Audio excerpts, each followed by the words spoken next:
Excusez-moi, je dois tousser. Ça va devenir que les chats dans la gorge là commencent à parler comme Johnny Hallyday. Déjà que j'ai une grosse voix, ça va pas quoi. Enfin, c'est pas Corona, j'espère que c'est pas Corona.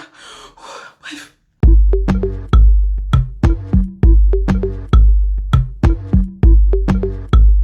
Hello les amis, c'est reparti pour un nouvel épisode dans la Magabox. Dans la Magabox, aujourd'hui on va parler de quoi les amis? On va parler de quoi? Je suis super contente de filmer, de super bonne humeur. Alors il faut se dire que ça fait au moins 4 fois que je recommence cette vidéo, donc vous avez intérêt à liker. Donc déjà avant de commencer, avant de dire on va parler de quoi les amis, on va parler de quoi?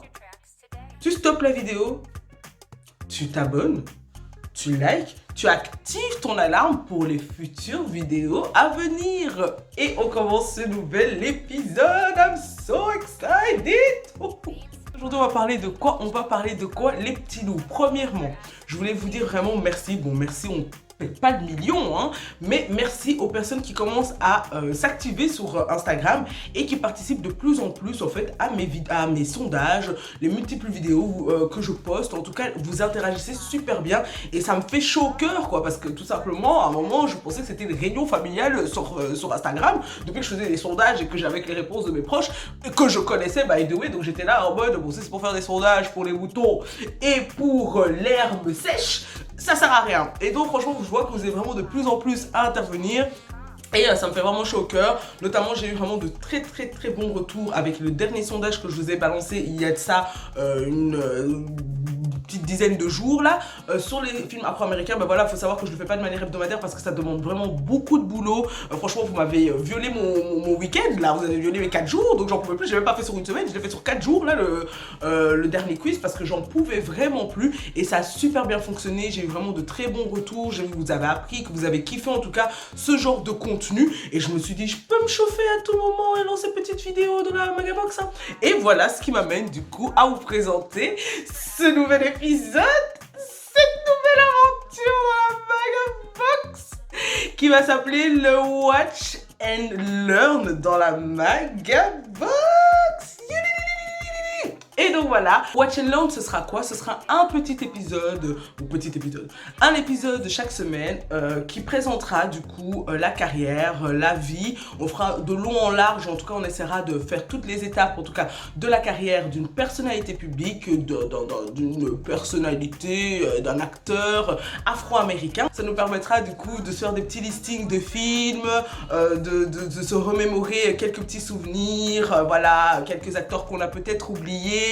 Se poser aussi des questions et se dire ah oui bah lui il existe toujours, sa carrière existe toujours. Bref, vous voyez, on va faire un peu du people buzz, sauf qu'en fait on va se concentrer sur le monde du cinéma. Donc voilà la petite introduction de cet épisode, et c'est parti pour un épisode de Watch and Learn dans la Magabox. Je vais vous parler de quelqu'un qui vaut son pesant d'or. Son pesant d'or ou son pesant d'or? Le type pèse, le type a une fortune comme celle-là qui s'élève à 600 millions de dollars. Boyoka, écoutez, 600 millions de dollars. Je n'ai même pas 600 millions de cure-dents. Je n'ai même pas 600 millions de pièces de A7. Je cherche ne fût-ce que 600 millions de solutions. Non, le type comme celle-là, il est loin. C'est le premier afro-américain à posséder son propre studio d'enregistrement cinématographique. Enfin, je ne sais pas dans quel sens ça se met. Et si vous avez saisi de quoi je vous parle et que vous avez suivi plus ou moins les sondages qui ont été postés sur Instagram pour ceux qui me suivent sur les deux réseaux, je parle de qui? Je parle de Monsieur Tyler Perry. Ouh, ça rime. Ouh, et je peux faire des rimes comme celle-là à tout moment. Et pour ceux qui ignorent qui est Tyler Perry, Tyler Perry est tout simplement un jeune afro-américain. Il a juste simplement 50 ans, il est né en 1969 dans la Louisiane, en Nouvelle-Orléans. Il a vécu une situation et un contexte familial qui est assez difficile puisque c'est battu, torturé, bon voilà, on prend de grands mots, mais en tout cas c'est violenté tout au long de sa vie que Tyler Perry va devoir grandir. En tout cas c'est traumatisé, que plusieurs fois déjà il a essayé d'attenter à sa vie dans sa jeune enfance en essayant de se suicider. Donc s'il s'était suicidé comme c'est là, on n'allait pas avoir des 600 millions de fortune, on n'allait pas avoir des studios que des combos postés, puisqu'il faut se dire encore, je reviens, il a le plus grand studio cinématographique de l'Amérique. Ça veut dire que c'est plus que Hollywood là. Maintenant c'est devenu Perrywood. Tyler Perrywood.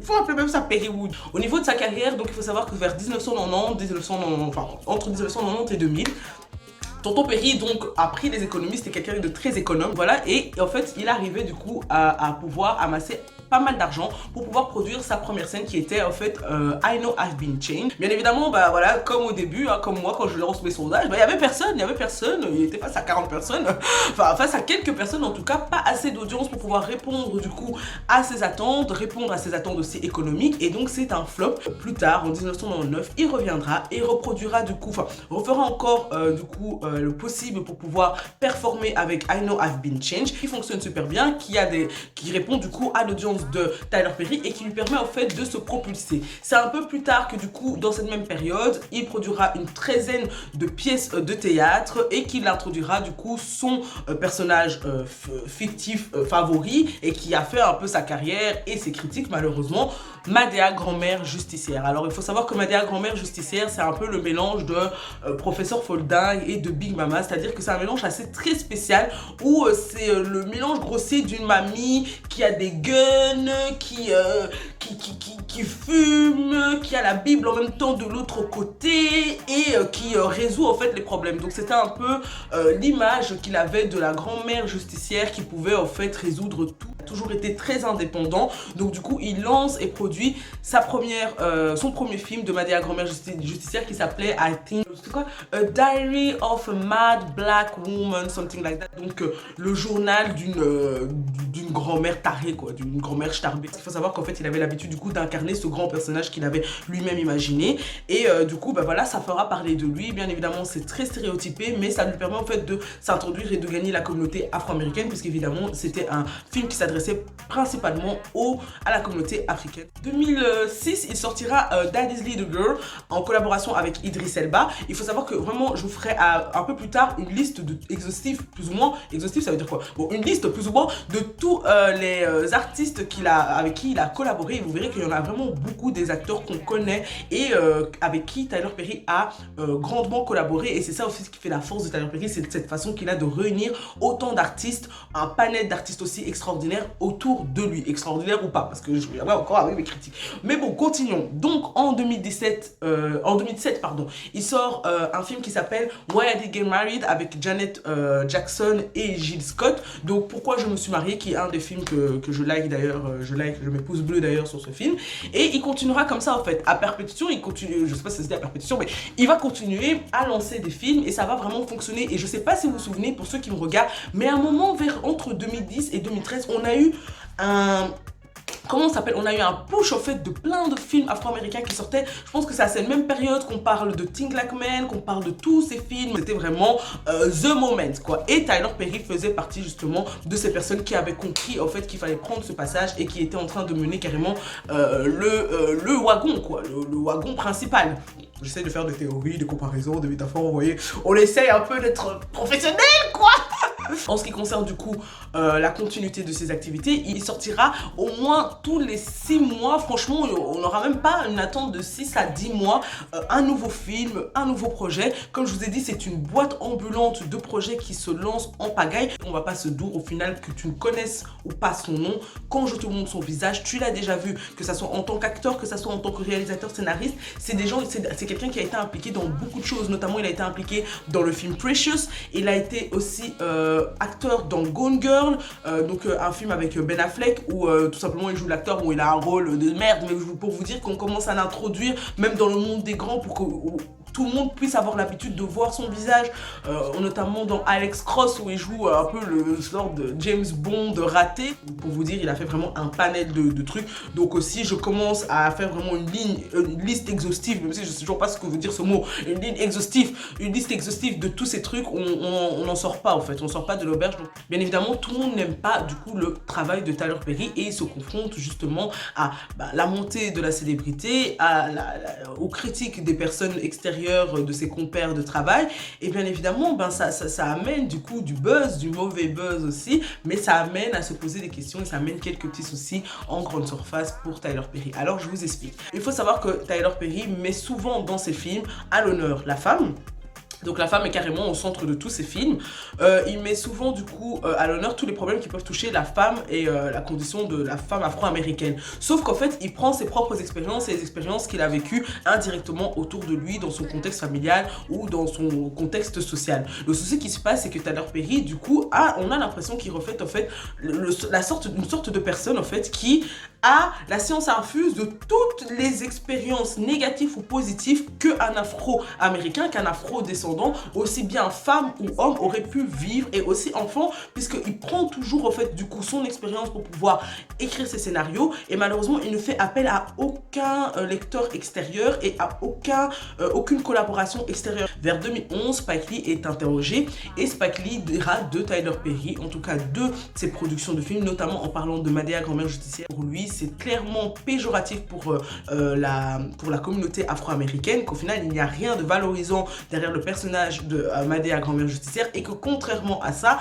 c'est de la bouffonnerie et de la connerie. Donc bien évidemment, ce seront des mots qui seront répétés à Tyler Perry, qui lui-même répondra d'une manière assez soft. Tout simplement, il trouvait ça très désolant. Premièrement, que Spike Lee ne lui ait pas adressé ses commentaires personnellement et qu'il l'ait fait en fait en grand public. Ce qu'il reproche en fait à Spike Lee, c'est en mode ok, come on guy, jamais tu vas voir un producteur italien cracher sur le dos d'un autre producteur italien, parce qu'il va dire quoi? Si, Italie Forza, on est là ensemble et voilà, on se soutient. Même si après j'ai quelque chose à te dire, je te le dis en PV. Si j'en pense pas moi, je te le dis en PV, mais en tout cas devant le grand monde, on montre qu'on est ensemble. Mais encore une fois, un problème que les cowboys et que la communauté afro-américaine a, c'est qu'on a toujours cette sorte de sensation de concurrence, où au final, au lieu de promouvoir et d'accepter tout simplement la bienfaisance d'un travail de quelqu'un, je sais pas si ça se dit la bienfaisance, mais le bon travail de quelqu'un, eh ben tout simplement on va commencer à le critiquer, à trouver anguille sous roche pour pouvoir gratter, pour pouvoir un peu taper dans son dos. Du coup, c'est ce qui reviendra au niveau de l'écho des commentaires de Steven Spike Lee. J'avais oublié son nom. Tyler Perry commence à prendre une grosse tête, et il faut savoir que c'est lui qui est vraiment à la tête des scénarios, de tout, que ça soit des séries, des films, etc. Ce qui fait que ça devient un peu comme prendre le monopole, quoi. Il veut devenir Poutine.